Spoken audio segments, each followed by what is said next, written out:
حضرت عثمان بن عفان رضی اللہ تعالی عنہ، ان کے گھر میں حضور صلی اللہ علیہ وآلہ وسلم کی دو بیٹیاں تھیں، جس کو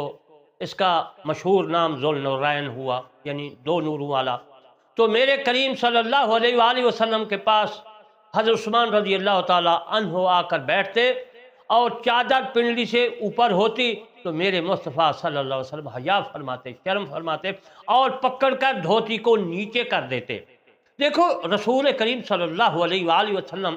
نے ہم کو کیسا سمجھایا، کیسی سنت اپنائی کہ ہم بھی اس کے اوپر جو ہے سنت اپنائیں۔ یہ نہیں کہ دھوتی یا سلوار کو ایسا نیچے لگائیں کہ نیچے والی مٹی جو ہے اس چادر کو یا سلوار کو لگی رہے، سلوار کو اوپر کرنا چاہیے، چادر کو اوپر کرنا چاہیے، اور اتنا بھی نہیں کرنا چاہیے جس سے میرے مصطفیٰ صلی اللہ علیہ وسلم نے حیا فرمایا، پکڑ کر دھوتی کو نیچے کر دیا۔ تو جن مطلب میرے مصطفیٰ صلی اللہ علیہ وسلم بحیا اور چشم پوشی میں پوری دنیا میں جو ہے اس کا ثانی نہیں ہے۔